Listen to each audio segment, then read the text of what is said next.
Est-ce que vous êtes frustré par le jeu des Bleus, peut-être un peu minimaliste? Regardons vos réponses. Vous dites quoi? Bah oui, et complètement, même pour Camille Macali.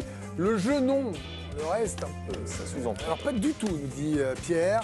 De l'autre côté pour Georges, non, pas de frustration. Et Raymond, là vous avez compris, hein, absolument pas non. Et oui, pour Raphaël Sebaoun, il était au stade, évidemment, il suit les Bleus. Il est l'un de nos envoyés spéciaux. Tout à l'heure, on retrouvera Sébastien Tarago. À 7h06, c'est Bertrand Latour. Bonsoir Bertrand, pour ceux qui viennent de nous rejoindre et qui n'étaient pas avec nous à 15h45. Bonjour Greg. Est-ce que vous comprenez déjà cette question? Et quelle est votre réponse à cette question? La question, je la comprends parfaitement. Et d'ailleurs, les supporters français qu'on a pu croiser à l'issue du match hier face aux Pays-Bas, parce qu'on était avec Jérémy Jalingro qui m'accompagne et qui me cadre d'ailleurs, on était avec les supporters français. Et ouais, il y avait pas mal de déceptions, de frustrations, parce que voilà, les Français n'avaient pas marqué. Ça fait 2 rencontres consécutives et il n'y a pas un seul buteur français pour le moment sur le tableau d'affichage. Donc il y a cette frustration-là, pour reprendre le terme, qui existe. Après, moi, je suis pas pessimiste. J'ai plutôt envie d'être positif avec cette équipe de France-là, parce que moi, je trouve que ce qui manque hier, c'est l'efficacité. On ne peut pas dire qu'on ne se soit pas créé d'occasion. C'est ça qui me rend plutôt positif pour le reste de la compétition.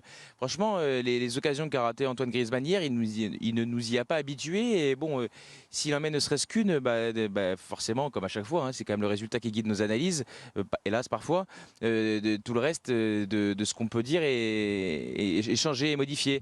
Donc je comprends la frustration, mais elle n'est pas totalement la mienne, parce qu'en plus de ça, voilà, quand vous êtes au stade, vous avez aussi, et en plus à fortiori avec les supporters, bon, vous avez quand même un regard un peu différent, vous êtes aussi pris par l'ambiance, les supporters français, enfin tout ce qui était autour du match était très sympa. Donc voilà, moi d'un point de vue sportif, je ne suis pas inquiet, je comprends les inquiétudes parce qu'il y en a, mais je me dis que ça va tourner, parce que le pire, c'est de ne pas avoir d'occasion. Il y a déjà eu des matchs où les Français avaient peu d'occasions. Je trouve que sur ces 2 premières rencontres de l'Euro, les occasions y sont. Et moi je pense qu'ils n'ont pas eu, ils ont pas les pieds carrés depuis qu'ils sont arrivés en Allemagne, nos joueurs, et qu'à un moment donné, ce qui passe pas finira par rentrer. Pour illustrer les propos de Bertrand sur l'inefficacité offensive, mais finalement, ce nombre d'occasions que l'équipe de France a depuis le début de la compétition, que ce soit face à l'Autriche et face aux Pays-Bas, on a regardé les 2 matchs, il y a eu 13 tirs, 15 face aux Pays-Bas hier, 13 face à l'Autriche, 2 grosses occasions par match, un peu plus de centres à noter quand même, donc peut-être il y a une progression, on a eu un petit peu plus de ballons mis dans la surface de réparation suite à des centres lors de ce 2e match de poule pour les Français. Avant de vous écouter, messieurs, dames, je voudrais qu'on écoute les supporters français qui étaient au stade, parce que c'est aussi pour eux que cette équipe de France joue. Regardez ce petit micro-trottoir. On a tout donné, c'était un beau match, il y avait beaucoup d'intensité, on les a pas joués, on les a pas laissés jouer, ils n'ont pas respiré du match. Malheureusement, il manquait ce petit but pour faire la différence. Match de merde. Ouais, c'est pas au niveau de l'Euro.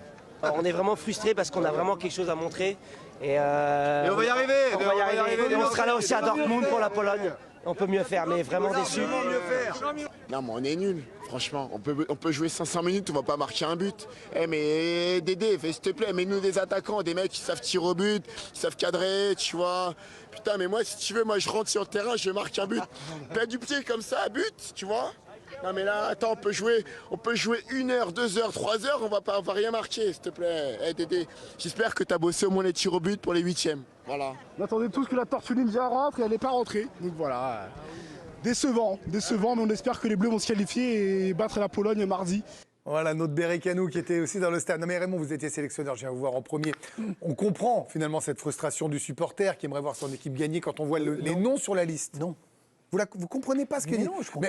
Moi, je trouve que ça peut s'entendre. Ils veulent quoi? Ils veulent que l'équipe de France gagne tous ses matchs par 3-4 buts d'écart. Exactement, Raymond, donc vous avez compris. Dans tous les sens. Je veux dire, ils sont là pour se qualifier. On le disait bien au début, le plus important, c'est de sortir de la poule, si possible, premier. Je veux dire, on fait match nul contre le concurrent et derrière, on joue l'équipe la plus faible. Donc le goal average, on va le rattraper. Vous, ça vous aurait plu. Vous êtes sélectionneur à 4 points après ces 2 matchs-là, vous jouez la Pologne. Vous êtes content? Je dis bravo, oui, bravo. Je veux dire, on peut même sur la forme. Je veux dire, on a prouvé. L'équipe de France s'est adaptée. Je veux dire, elle a mis en place une organisation pour empêcher les Pays-Bas de jouer. Par l'occasion d'entrer, le ballon en profondeur. Je veux dire, Dumfries a attaqué une seule fois, c'est bien, parce que c'est la fois où il fait refuser le but. Il n'a jamais pu attaquer. Et il s'est retrouvé là, il y a hors-jeu, merci Dumfries. Voilà. Sinon, ils n'ont pas pu jouer. Qu'est-ce qu'on veut de plus? Ils ont gardé le ballon des buts à la parce fin. qu'il y a 2 matchs, il n'y a pas de but. Il y a un peu embêtant quand même au football. Il y a 3 occasions, Griezmann, ça se joue à rien. Donc si je résume, comme ça manque que d'efficacité, Jérôme Alonso, on est obligé de dire bravo pour la solidité. La machine à broyer les adversaires est de retour. Il y a quand même beaucoup de choses que j'aime bien. Le physique, je ne m'y attendais pas. À ce niveau d'impact-là, honnêtement, elle me bluffe, cette équipe. Parce que déjà contre l'Autriche, ça cognait. Hein. Ouais, non, mais parce que l'Autriche, en fait, vu le match de l'Autriche qu'on a vu après contre la Pologne, avec ce qu'ils leur ont mis pendant quasiment 1h30, ça amène une autre lumière sur le match de l'équipe de France contre l'Autriche, je trouve. Où on était un peu à se dire juste après, tiens, bof. Non, bof, on a répondu tout le temps. Là, on a répondu tout le temps. Ils jouent une équipe qui a encore des occasions à la 80e minute.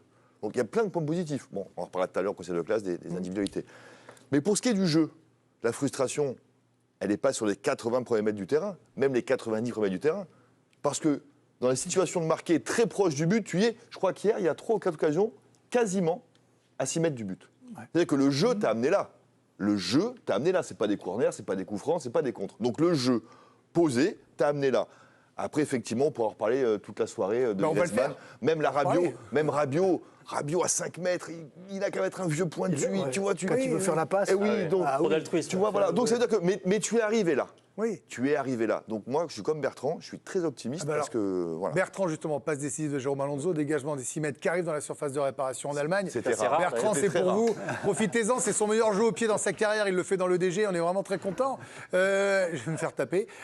Bertrand, vous aimez la maîtrise des Bleus, vous ? En tout cas, j'ai envie de la souligner parce que quand on a eu vent, la veille au soir de la composition d'équipe, on s'est dit Didier Deschamps bétonne, il est là pour verrouiller, ça va être pénible, etc. Et effectivement, le score en atteste. Mais il y a d'autres chiffres aussi qui sont intéressants et vous commenciez à l'aborder. C'est pour ça que je voulais insister là-dessus, sur la possession des Français.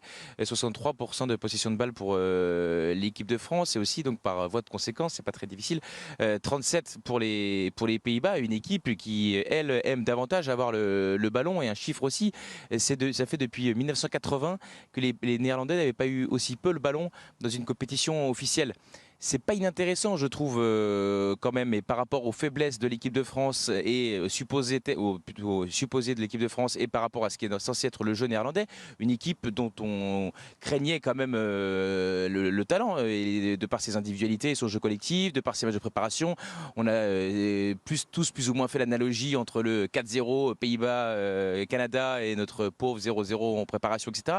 Donc ça pour vous dire que je trouve que cette équipe quand même monte en puissance et n'est pas aussi rébarbative que pour le moment, les chiffres le prouvent, puisque nos attaquants ratent un éléphant dans un couloir. Mais encore une fois, au bout d'un moment, ils vont réajuster la mire quand même.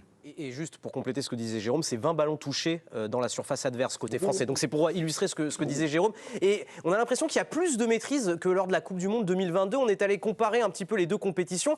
Il y a une demi-encase en moins subie pendant cet Euro 2024. Beaucoup moins de tirs subis. Là, on subit 7 tirs par match à la Coupe du Monde. Là, on avait l'impression qu'il y avait beaucoup moins de maîtrise. On subissait 11 tirs par match. Et pour illustrer un petit peu aussi ce que disait Bertrand, finalement, sur le fait que cette équipe de France, elle garde un petit peu mieux et un petit peu plus le ballon. Là, on était à une possession à 52%. À 7 euros, on est à 56. Alors, ça veut dire, Pierre, qu'on n'est plus ce hérisson capable de défendre solidement et qui part avec des flèches devant. On est une équipe qui contrôle le match. Il nous manque que l'efficacité. Et en fait, on va devenir injouable si on arrive à cadrer. Déjà, rappelons quelque chose que vous allez rigoler quand je vais le dire, mais on a joué sans Kylian Mbappé hier. C'est vrai que c'est marrant. Non, mais vous avez raison. Non, mais je veux dire, on parle du style de l'équipe de France. Est-ce qu'on est frustré par le jeu des Bleus ? On a joué hier sans l'un des 3 meilleurs joueurs du monde. Donc peut-être que ça explique aussi une minuscule explication sur le fait que le jeu n'ait pas été si chatoyant.